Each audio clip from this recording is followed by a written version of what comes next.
And in front of the tree wore out. That's all it was. It just wore out. Was this floating head about yay high. Yeah, well, I thought I was seeing because things. they pull on those doors and Do all that. this, look with the back. lock in there. So Still there. It just pulls off Now the it's interior. grinning. So, Sadie is out of her mind. Okay, I'll just take a look at it tomorrow. Did you go run? Did you like run away? Nah, don't worry about it. Nah, don't worry about it. I'm not going to battle evil by myself at 2 in the morning. I definitely believe in ghosts after when we went to Sorrento. Yeah. It was Old Miser, but it was definitely haunted. And like sometimes our like toilet would flush and Logan wouldn't be in the bathroom. You wake up and like obviously like this could be something where like you wake up and like sometimes say that people wake up but their body isn't fully awake yet, so like you're paralyzed for a couple seconds. Sleep paralysis, I get it. But like I woke up and I was like freezing and the AC wasn't on our room and usually our room was like super warm. Yeah. And it was like 5 in the morning and I couldn't move and I couldn't say anything and I was just like shit. I like when I finally could move I like jumped up and yelled like Logan because Logan I need to leave like something just happened. It was like really fucking weird. And like I walked out and like after I walked out like I just like walked around and came back and Logan was like yeah like after you left like I saw a shadow like walk out after you like it wasn't your shadow. When I was working at the cemetery, I was standing out in the middle of this plot and there was like I was by myself and no one was like anywhere near me at all and I felt against my leg like you know when a cat rubs against you and you feel that like pressure on your leg and but there was like nothing there and the wind wasn't blowing and it happened like 3 times in a row and I was like standing in that one spot. That's crazy. Yeah.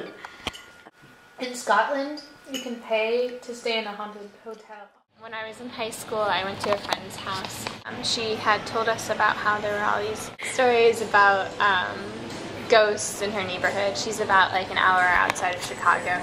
We heard these stories several times throughout, and so we were like, you need to take us there. So there were about 15 of us that piled into her like big SUV, and we drove out to this long narrow road that went along a graveyard. So we started driving along and we noticed that there was this red light that was following our car, like along the fence, and at first we thought, you know, it was the light coming off of the car onto the fence, like the brake lights, and so she turned off the car and the red light stayed there and got brighter after the car was completely off and the keys were out of the ignition. We started driving some more. The windows kind of start fogging and we're, you know, trying to see out the windows, can't see anything, and we're kind of disappointed because we didn't see any ghosts yet. I don't know what exactly we were expecting to see, but we kept driving down the road down by the cemetery, and we noticed a car was following us and it was getting really close to us, and we decided to pull over because we were, you know, ghost hunting, and so we wanted to take our time.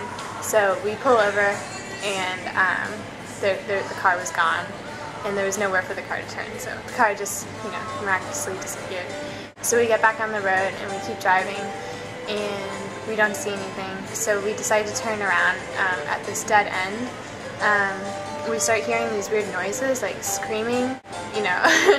Windows are foggy and we can't really see out the windows at this point, and as we're like turning around at the end of like the dead end of the street by the cemetery, I start wiping my window off to like see out, and something smacks the entire side of the car, and it was like a kind of nude skin color, like a whitish kind of pale color that like hit the side of the car, and it wasn't just like, you know, just my window, it was like the entire car. As like I wiped my hand down, it came back up and went across the entire back of the car. So that's my story.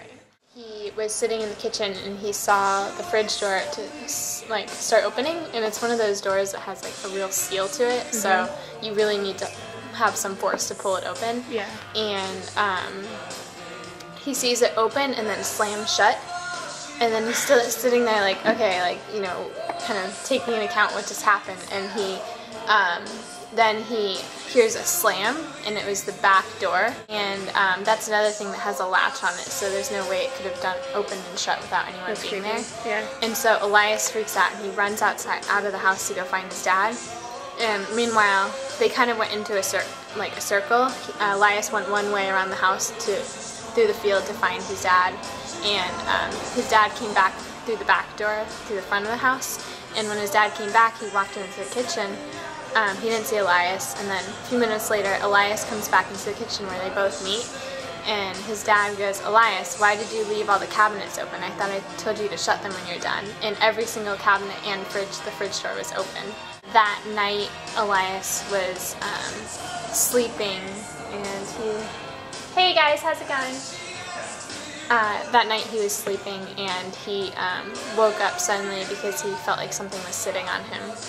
And he went into the kitchen to get a drink of water or something, and he felt something was pushing him against the wall. So it turns out the other day Isaac's neighbors were hiking in the same yard as the farmhouse, and they came across these stones that are old Native American spirit stones, and it's known if you disturb them or anything, you're gonna encounter spirits. And they didn't know that they had these Native American, things in their yard. And Elias, as a child, used to climb on top of these stones, and he was the only one that had touched the stones.